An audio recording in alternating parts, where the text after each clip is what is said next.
नमस्ते दोस्तों, आपका अपने यूट्यूब चैनल एग्जाम में आपका हार्दिक स्वागत है। देखिए दोस्तों, आज का वीडियो आप सभी के लिए मोस्ट इंपोर्टेंट होने वाला है, क्योंकि इस वीडियो में हम एमएड फर्स्ट सेमेस्टर के प्रीवियस ईयर क्वेश्चन पेपर को यहाँ पर देखने वाले हैं।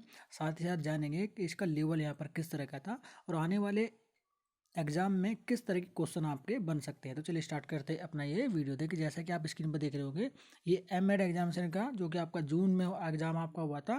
पेपर का नाम की अगर हम बात करें तो यहाँ पर देखिए लिखा हुआ है psychology of learning and development, इसमें पेपर का नाम है और पेपर कोड देखिए इसमें दोनों यहाँ पर मेंशन किए गए हैं।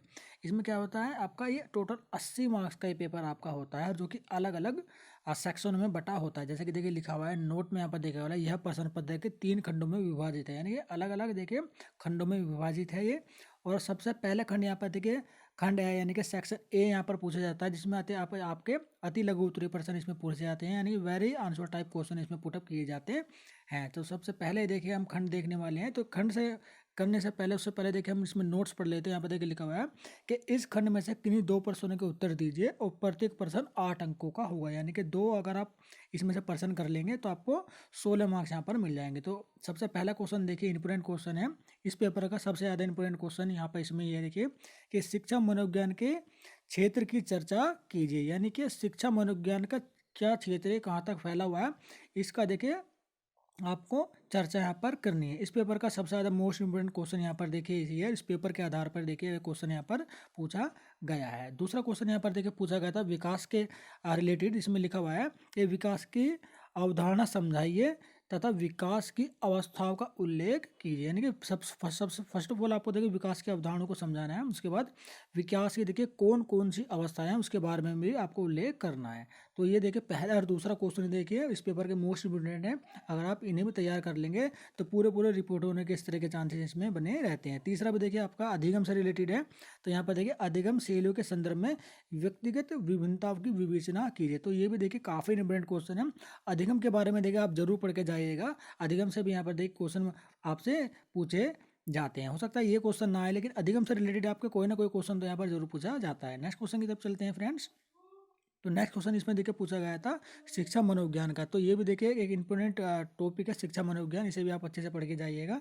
इसके भी पूरी धारणाएं होती हैं कि आपका शिक्षा मनोविज्ञान से भी क्वेश्चन पूछा जाता है। तो इस बार पूछा लास्ट टाइम जो पूछा गया था कि शिक्षा मनोविज्ञान के देखिए प्रयोगात्मक विधि की विशेषताएं बताएं, यानी कि शिक्षा मनोविज्ञान की आपको बतानी है प्रयोगात्मक विधि की विशेषता यहाँ पर आपको बतानी होगी। अगर आपको देखिए प्रयोगात्मक विधि के बारे में आपको पता है तो आप इसका आंसर बखूबी लिख देंगे। नेक्स्ट क्वेश्चन इसमें पूछा गया था यहाँ पर भावात्मक विकास के अंतर्गत, यहाँ पर देखिए लिखा हुआ है कि भावात्मक विकास के अंतर्गत अभिरुचि के विकास की विवेचना कीजिए। ध्यान दीजिएगा, क्वेश्चन को पहले आपसे पढ़ लीजिएगा, उसके बाद देखिए आंसर दे देगा। इसमें देखिए लॉजिक किस तरह से पूछा गया है कि आपको जो आंसर अभिरुचि के विकास का जो आपको आंसर देना वो भावात्मक विकास के अंतर्गत ही यहाँ पर देखिए आपको आंसर अपना देना है। तो यहाँ पर देखिए टोटल 5 क्वेश्चन पूछे गए थे, 5 में से कोई 2 ही क्वेश्चन यहाँ पर आपको करने थे। अब सेक्शन बी आ गया है और सेक्शन बी में देखिए लघु उत्तरीय प्रश्न इसमें पूछे जाते हैं और लघु उत्तरीय प्रश्न में यहाँ पर देखिए आपको केवल और केवल एक ही क्वेश्चन देखिए करना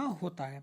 इसमें लिखा हुआ है ना, यहाँ पर देखिए नोट को देखिए, इस तरह के नोट्स होते हैं उन्हें आप ध्यान से पढ़ेगा। इसमें लिखा हुआ है कि इस खंड में से एक प्रश्न का उत्तर दीजिए, प्रत्येक प्रश्न देखिए 16 अंकों का है और ज़्यादा से ज़्यादा 200 शब्दों में देखिए आपको आंसर देना है। 200 से ज़्यादा देने की कोशिश बिल्कुल मत कीजिएगा, हालांकि वो 150 180 पे अगर रुक जाए तो ज़्यादा अच्छा होता है। तो चलिए सबसे पहला क्वेश्चन देखिए इसमें पूछा गया था कि व्यक्तिगत विभिन्नताओं के निर्धारकों का वर्णन कीजिए, यानी कि जो व्यक्तिगत की जो विभिन्नताएं होती हैं उनको निर्धारकों का यहाँ पर देखिए आपको वर्णन करना है। नेक्स्ट क्वेश्चन पर चलते हैं। नेक्स्ट क्वेश्चन देखिए आपका बहुत ही इंपॉर्टेंट क्वेश्चन है। देखिए इसमें चॉम्स्की के बारे में पूछा गया है, जिन्होंने भाषा विकास के सिद्धांत यहाँ पर दिया था। तो उसी से रिलेटेड देखिए डायरेक्ट क्वेश्चन पूछ लिया गया है कि चॉम्स्की के भाषा विकास सिद्धांत की विवेचना कीजिए। अगर आपने देखिए भाषा विकास के सिद्धांत में इनका महत्वपूर्ण योगदान रहा है चॉम्स्की जी का। तो अरे देखिए डायरेक्ट देखिए क्वेश्चन भी आपसे पूछ लिया गया है। नेक्स्ट क्वेश्चन देखिए आपका, ये भी देखिए इंपॉर्टेंट क्वेश्चन है। गार्डन के अनुसार जो प्रोफेसर गार्डनर थे तो उनके अनुसार देखिए संदर्भित परिप्रेक्ष्य को समझाइए। जो संदर्भित परिप्रेक्ष्य है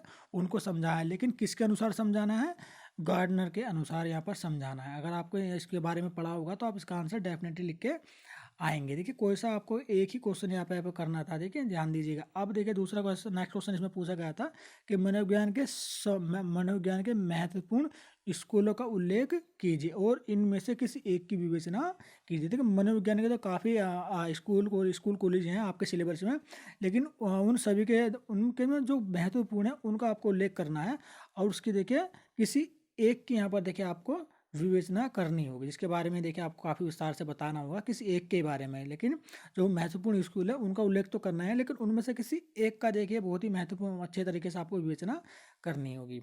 अगला क्वेश्चन देखिए, ये देखिए आ गया आपका देखिए अगला सेक्शन सी। और सेक्शन सी में क्या क्या लॉन्ग आंसर टाइप यहाँ से आपसे क्वेश्चन पूछे जाते हैं, विस्तृत उत्तरीय प्रश्न। और इस सेक्शन में भी देखिए नोट दिया हुआ है। मैं फिर ये कहूँगा कि आप जो कि सेक्शन जो भी पढ़े उसमें नोट क्या दिया हुआ है उसको जरूर पढ़ लेगा। इसमें लिखा हुआ है कि इस खंड में से किन्हीं 2 प्रश्नों के उत्तर दीजिए और एक प्रश्न को करने पर यहाँ पर देखिए आपको 24 मार्क्स मिल जाएंगे, यानी कि इस सेक्शन से टोटल 48 मार्क्स यहाँ पर आपको मिलने वाले हैं। तो सबसे पहला क्वेश्चन देखिए इसमें क्या पूछा गया था, इसमें पढ़ लेते हैं।